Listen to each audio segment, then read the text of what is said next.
नमस्कार साथियों, पुनः एक टॉपिक आपके सामने प्रेषित कर रहे हैं, ला रहे हैं। और यह टॉपिक तत्कालीन है। और यह तत्कालीन क्या है? यह टॉपिक चक्रवात से संबंधित है और हम इसमें बताएंगे कि चक्रवात होता क्या है और भारत में इसकी स्थिति इस समय प्रेजेंट में क्या बनी हुई है, वर्तमान में क्या दिक्कतें हैं, कहां से आ रही हैं, चक्रवात कहां से आ रही है और कौन कौन से राज्य को प्रभावित करेगा, कितने लोगों को, क्या क्या, इसी के बारे में आज बात करेंगे। बात क्या है कि चक्रवात का तो नाम है ताउते चक्रवात। हम कह सकते हैं कि कितना खतरनाक है और यह उत्तर पश्चिम भारत में के लिए हम कह रहे हैं कितना नुकसान पहुंचा रहा है।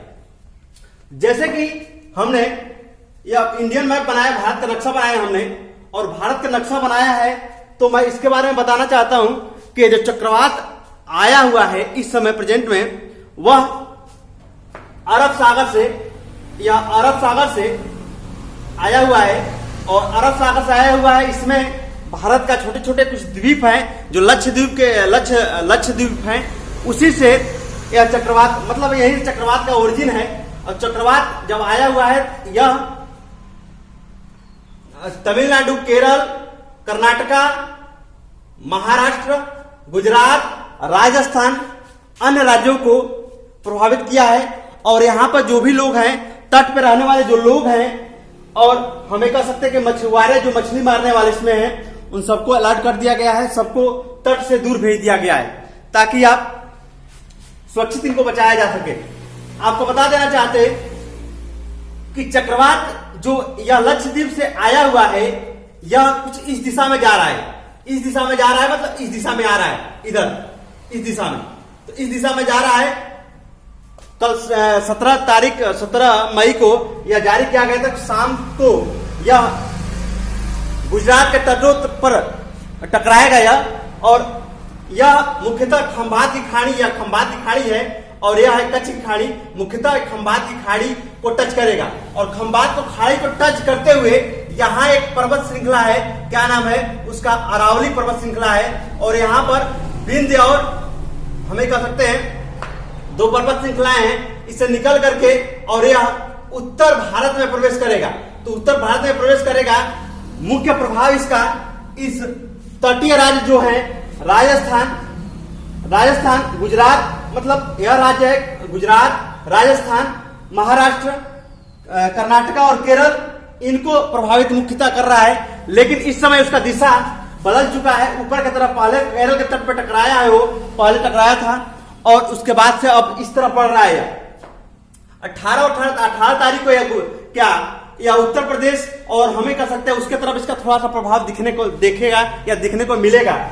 हमें कह सकते हैं कि इससे सरकार ने जो भी सूचना जारी किया हुआ है, हम बता देना चाहते हैं कि यह बताया गया है कि 17 तारीख को शाम को 5 बजे या 10 बजे के बीच में यह 175 किलोमीटर प्रति घंटे की चाल से चल करके मतलब ये आएगा।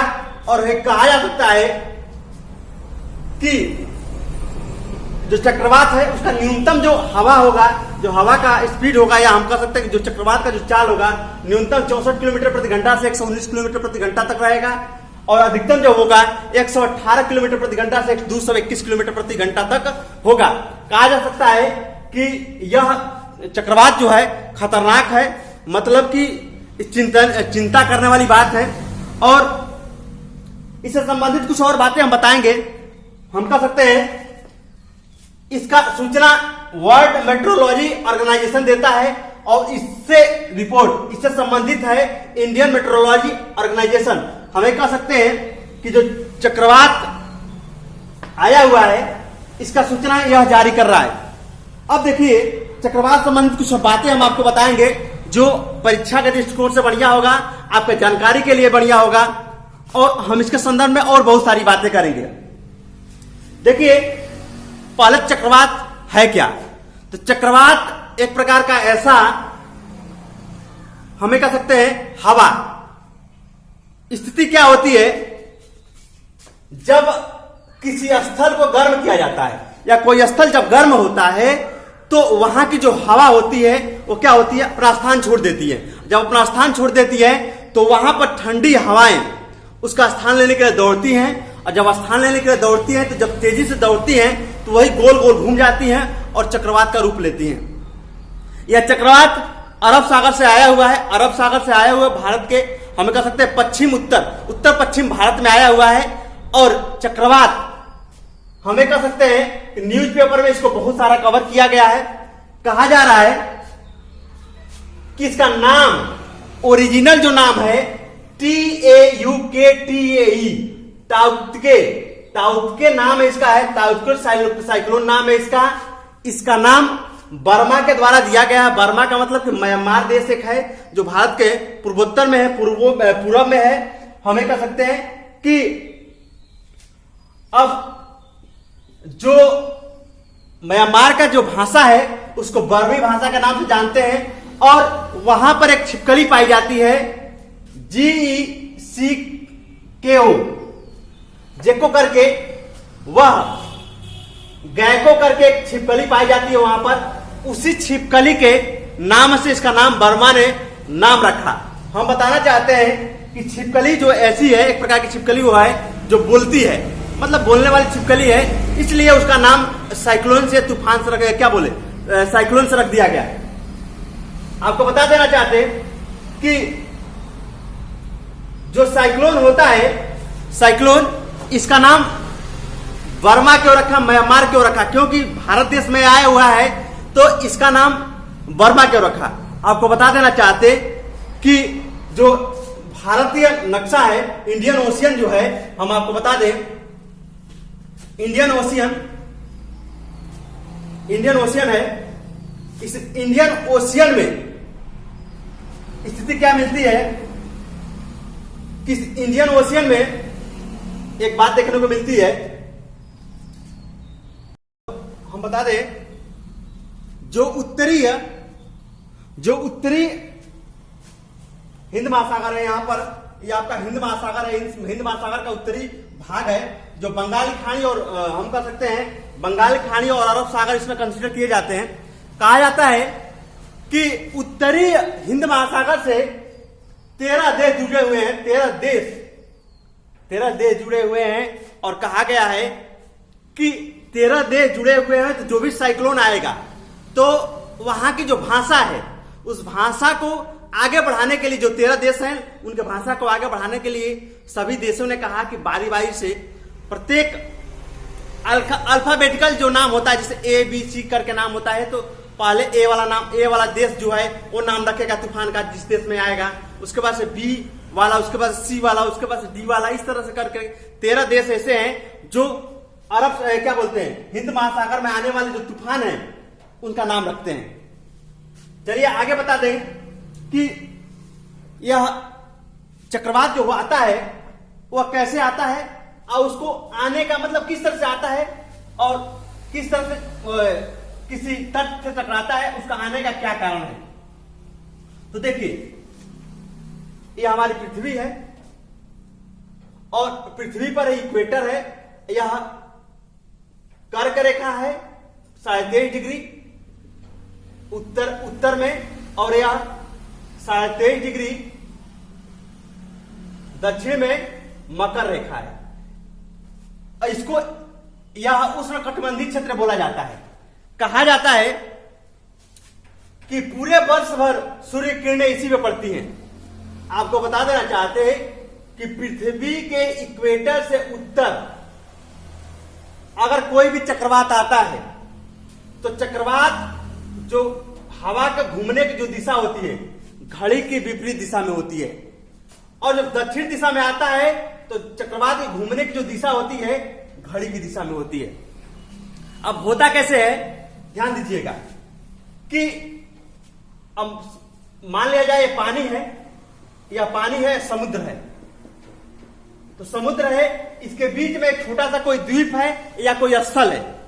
तो स्थिति होती है कि जब इसमें धूप जब पड़ता है या गर्मी जब पड़ती है तो यह जो द्वीप होता है या स्थल होता है यह हो जाता है गर्म, और जब गर्म हो जाता है तो यहाँ की हवाएं उठ करके ऊपर की तरफ चली जाती हैं और इसको भरने के लिए यहां से ठंडी हवाएं दौड़ती हैं, और जो हवाएं जब दौड़ती हैं तो इस हवा में होता है पानी, और जब हवा में पानी होता है तो यह यहां पर अगर हमें कहें कि पृथ्वी के उत्तर के तरफ हो, हमें कह सकते कर्क रेखा की तरफ हो या उत्तरी ध्रुव की तरफ हो, तो यह हवाएं क्या करती हैं, इस तरह घूम जाती हैं और घड़ी के विपरीत दिशा में घूम जाती हैं। जिस स्थान पर कहा जाता है कि हवाएं दौड़ती हैं, जिस स्थान के लिए वह चक्रवात का आई कहलाता है या आंख कहलाता है। ठीक, तो आंख प्रभावित नहीं करता, लेकिन चक्रवात की आंख जिस तट से टकराती है उसके चारों तरफ ज्यादा तबाही करता है। आपको बता दें कि यह जब इस दिशा में रहेगा, हम कह सकते उत्तर दिशा में रहेगा, तो चक्रवात की दिशा इस तरफ होगी, क्या हवा की दिशा घड़ी के विपरीत होगा, और जब दक्षिण दिशा में होगा तो चक्रवात का जो दिशा होगा वो घड़ी के क्या होगा, दिशा में होगा। अब देखिए यह आया कहां है, यहां पर है लक्षद्वीप, भारत का एक केंद्र शासित प्रदेश है। यहीं पर निम्न दाब का क्षेत्र बना। निम्न दाब का क्षेत्र का मतलब होगा कि हवाएं वहां गर्म हो गई हैं, उठ गई हैं, वहां निम्न दाब का क्षेत्र बना है, और यहां से यह दौड़ा इस तरह से, और इस तरफ दौड़ करके और जा करके इस तरफ से घुमा दिया है, और घूम करके हवाओं की दिशा इस तरफ घूम गया है, और यह इस दिशा में घूम गया है, जो भारत के तटों को प्रभावित कर रहा है। जो वर्ल्ड मेट्रोलॉजी ऑर्गेनाइजेशन है या इंडियन मेट्रोलॉजी ऑर्गेनाइजेशन है, यह एक बात के लिए चिंता व्यक्त कर रहा है कि जो भी हवाएं हैं, हमें कह सकते हैं यहां पर ओमान और बहुत सारे देश है, अरब सागर, अरब देश है, अरेबियन देश है, कहा जा रहा है कि जो भी हवाएं, अब आपको पता होना चाहिए कि यदि औसतन मान ले 10 तूफान अगर आया या 10 साइक्लोन अगर भारत में आया, तो सबसे ज्यादा चक्रवात जो आते हैं अपने यहां वह बंगाली खाड़ी से आते हैं, और बाईचांस अरब सागर से इस तरह चक्रवात नहीं आते। सबसे ज्यादा चक्रवात इधर से आते। इधर से क्यों आ रहा है, तो आपको बता दें कि कुछ नहीं, यह वर्ल्ड मेट्रोलॉजी ऑर्गेनाइजेशन और इंडियन मेट्रोलॉजी ऑर्गेनाइजेशन बता रहा है कि भारत में ग्लोबल वार्मिंग की स्थिति हो रही है। यहां पर गर्मी की स्थिति ज्यादा बढ़ने के कारण जो हवाएं इधर जाने चाहिए थे वो हवा किधर घूम जा रही है, भारत की तरफ घूम जा रही है। यह थोड़ा चिंता का विषय है। इसका कारण पहले भी देखने को मिला है। 2018 में भी अरब सागर से तूफान आया था, वह पश्चिम तट को टकराया था, उसका नाम था मेकानू। 2019 में भी तूफान आया था, उसका नाम वायु था। 2020 में भी तूफान आया था, उसका नाम था निसर्ग। 2021 में भी तूफान आया, उसका नाम था उते। ये सभी तूफान जो भी हमने बताया 18, 19, 20, 21 सब अरब सागर से आया था, और इसका कारण यह है ग्लोबल वार्मिंग की स्थिति। तो हमने चक्रवात को समझाने का प्रयास किया। मैं इसके लिए एक स्पेशल वीडियो बनाकर आपको दे दूंगा, और हम सोचे कि इसको समझा दें। आजकल के समय में, आज की स्थिति में, आजकल के डेट में ये बातें घटना घटित हो रही है, इसलिए हमने सोचा कि आपको ये बातें बताएं। और इसका प्रभाव मैं बताया भी हूं, उत्तर भारत में देखने को मिलेगा, तटों पर भी देखने को मिलेगा, और सबको सतर्क कर दिया गया है। अब आपके मन में एक बात आ रही होगी कि आखिरकार मौसम विभाग को ये बातें कैसे पता चलती है कि चक्रवात और तूफान कैसे आते हैं। तो आपको बता दें, इसरो अपने यहाँ का एक प्रतिष्ठित संस्था है, वह अपने माध्यम से सैटेलाइट भेजा है। सैटेलाइट का मतलब होता है कि एक कैमरा भेजा हुआ है जो पृथ्वी के ऊपर काम कर रहा है, घूम रहा है, वह फोटो खींच करके और भारत को भेज रहा है। मतलब कि इसके अंतर्गत पता चल रहा है। आपको बता दें, इंडियन मेट्रोलॉजी ऑर्गेनाइजेशन जो है वो तो पल पल का खबर दे रहा है, जो सैटेलाइट के माध्यम से। मैंने एक छोटे से वीडियो के माध्यम से हमने इस चीज को, इस घटना को समझाने का प्रयास किया, और हमारा प्रयास है कि हम इसको और अच्छी तरह समझाएं, और इसके लिए मैं एक स्पेशल वीडियो आपके लिए लाऊंगा। वीडियो देखने के लिए धन्यवाद।